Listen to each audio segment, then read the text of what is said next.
So the next up, we want to introduce Jessica. She's from the Department of Health. She's going to talk about jobs for disabled citizens.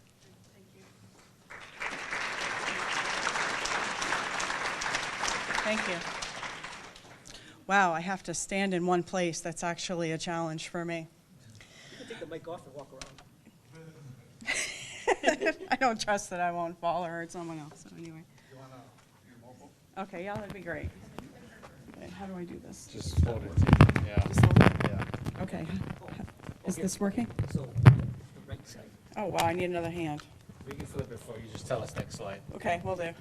Okay. Thank you so much. This has been a really interesting process for me, and I've had to learn and grow and stretch through it, so I always appreciate opportunities like that. My name is Jessica Worcester. I work for the Department of Health, Developmental and Disabilities, and for the last 15 years, I've had the privilege of working with people with significant intellectual and developmental disabilities, overcome obstacles, and find integrated competitive employment. I say it's a privilege because when you see somebody get that first job, have coworkers, and start living a life they've always dreamed, you never want to stop. You want to keep doing it. You want to do it more and more. I would love to stand up and tell you that the state of Hawaii is just making grounds and we are getting lots of people employed, but that's not exactly true. Next slide. This is the picture for the state of Hawaii. When I take national trips and I work with other colleagues in my field all across the nation, this is the data they present. In 2013, we had 2,180 people that we supported, and only 2% of them were getting employment supports. I would like to say that since 2013, we have made lots of leaps and bounds, but we really haven't. But what has helped is in 2014, President Obama signed into a law the Workforce Innovation and Opportunity Act. This law now replaces the Adults with Disability Act, but that's a long time since 2009 when the ADA Act was signed, and to 2014 for a vulnerable group of people not to have any changes in laws that affect them so dramatically. Next slide. So I blew this up a little bit because Hawaii is really teeny tiny. Can anybody see it? There you go. Next slide. In addition to having only 2% of people in the state of Hawaii with an intellectual or developmental disability, Hawaii also provides support. Let me clarify. Hawaii pays for all of these agencies that I've de-identified because they're really great people and they have the best of intentions. They employ 127 people on a sub-minimum wage certificate.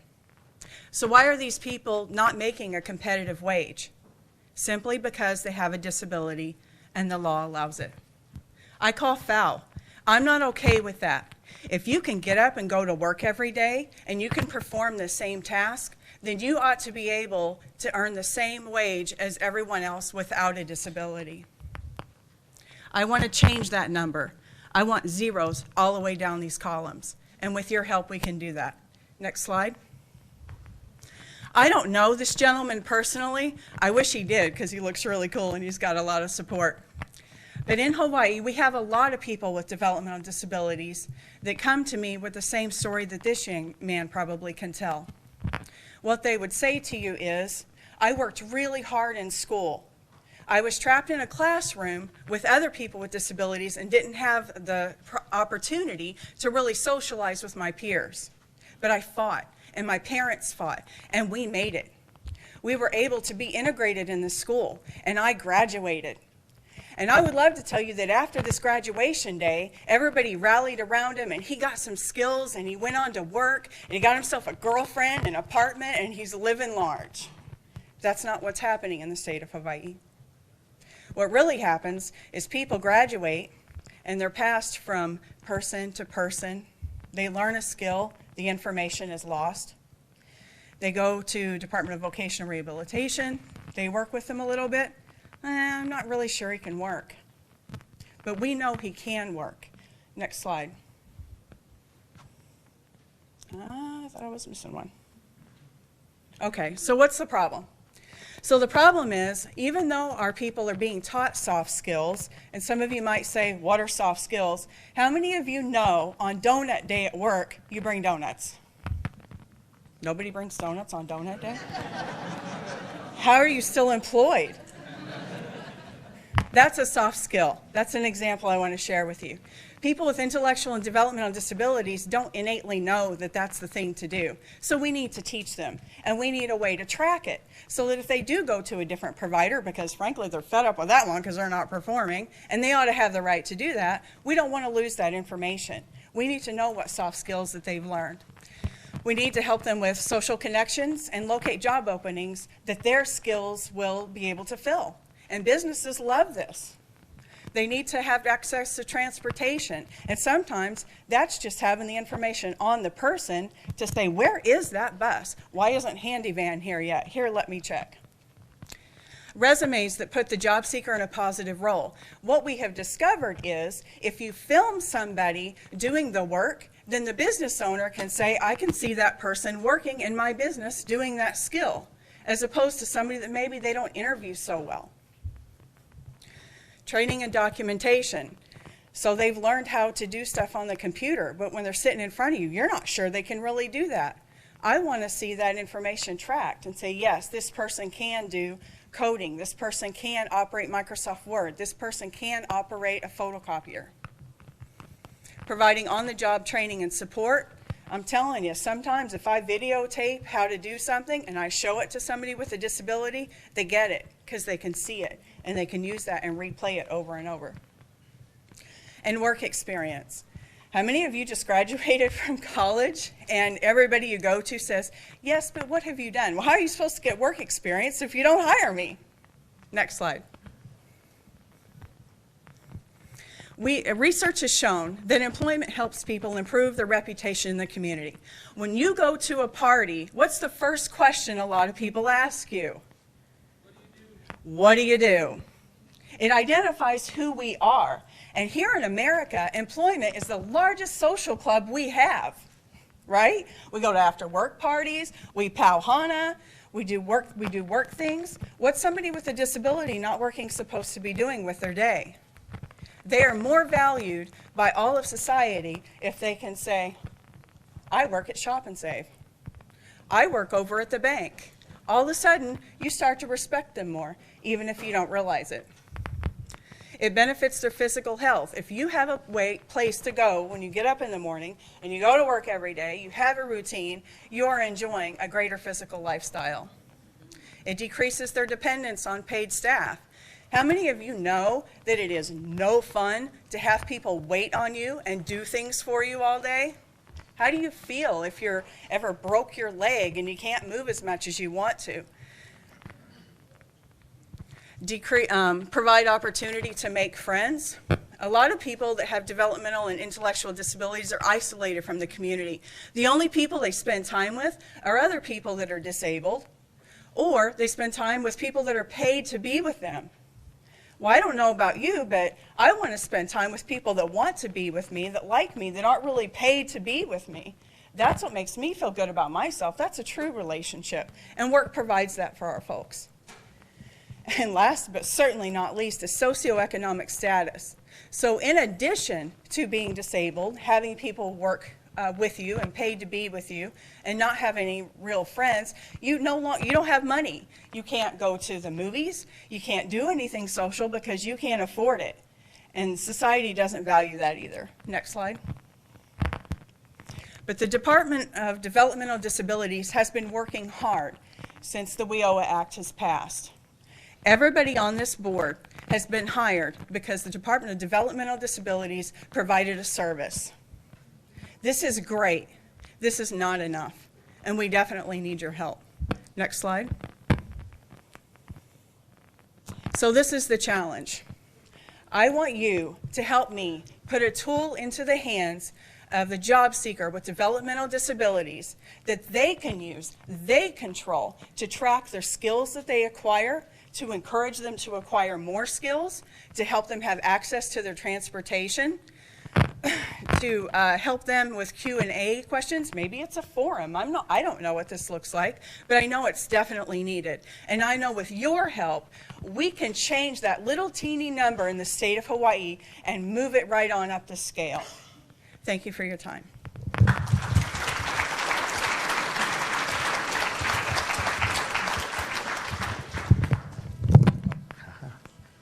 Thank you, Jessica. Are there any questions? So let's do it a little bit different. Give Okay. Jessica that. Oh. If you guys have questions, if you can come up here, the reason is we're picking up a lot of feedback from me moving the mic around. So if you guys got questions, if you can come up to the mic, that will allow a lot of the guys that are on the YouTube channel to really hear things and we won't get that feedback. And we'll set up the mics on both sides. You can come on this side or on this side. Hi. So I saw that they were intellectual disabilities. Yes. Do they have to put that information there? Then how will the employers, if they don't, how do the employers know to give them sub-minimum wage? To apply for I'm not an expert with the Department of Labor, but I'll tell you what little bit I know. To apply for a sub-minimum wage certificate, it is legal, and the Department of Labor gives them out. So if you can, make a case that you can offer work to somebody for a sub-minimum wage. So how that works is it's the burden of the employer to prove that they can't perform as well or as quickly as somebody who would be in regular competitive employment. But then there are some people who work on jobs who may not have a documented disability, but may not be fast at all. So then that is actually a different case because of the route that the person with the documented disability got the job, which is why they're discriminated against?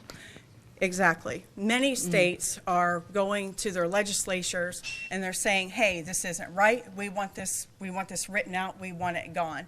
I don't know all the states by memory, but it is disappearing over time. Sorry, one more question. So then every single other state, since we were the very bottom, do they have, are those with documented disabilities getting the jobs through these programs but are getting higher pay still yet? Or are they going through other networks to get these jobs?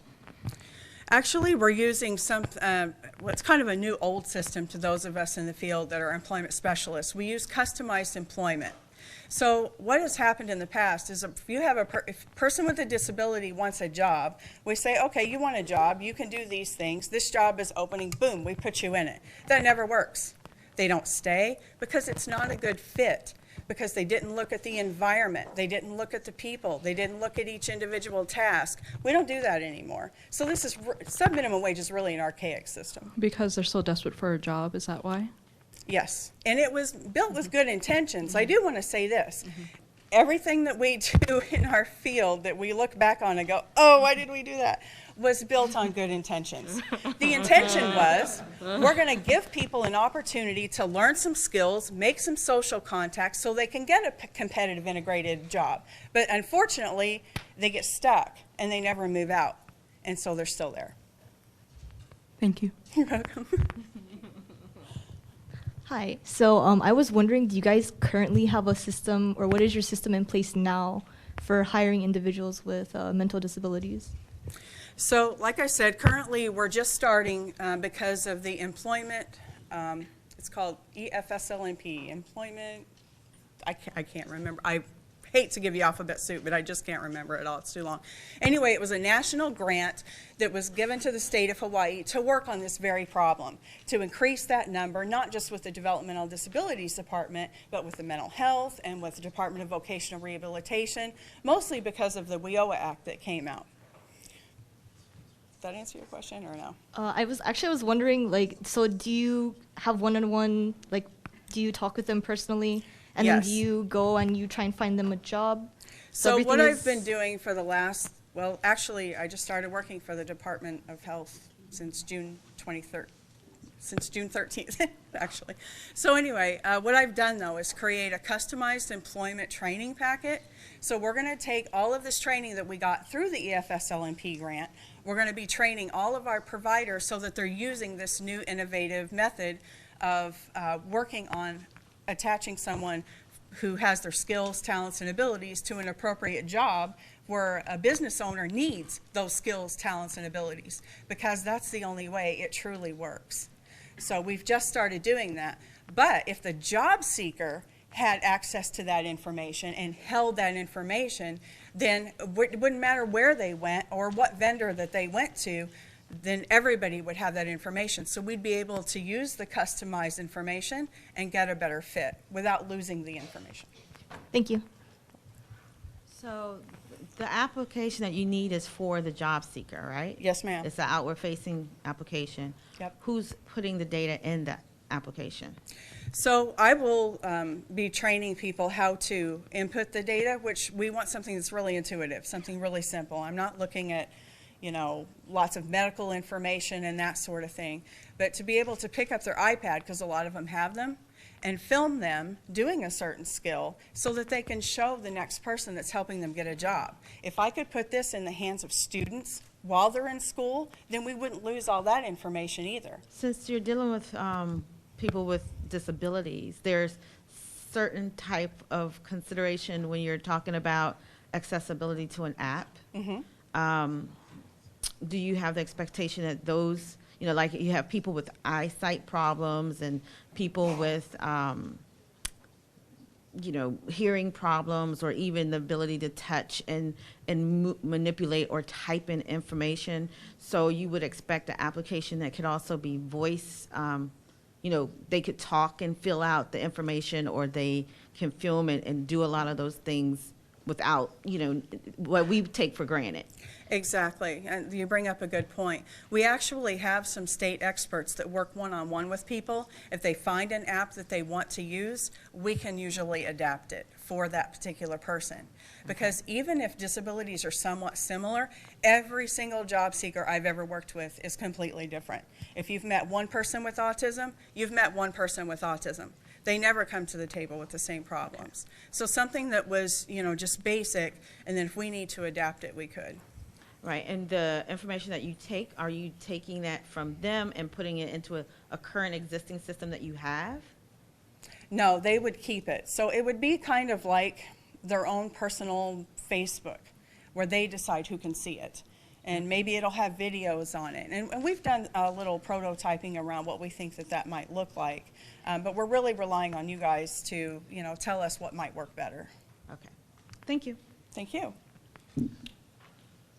Hello, Mike Peacock, Hawaii Vet to Vet. And we do behavioral health kind of stuff, criminal justice reintegration, veteran stuff, and some of that educational stuff. There is software where you could track education and things, because we're looking at using some of that.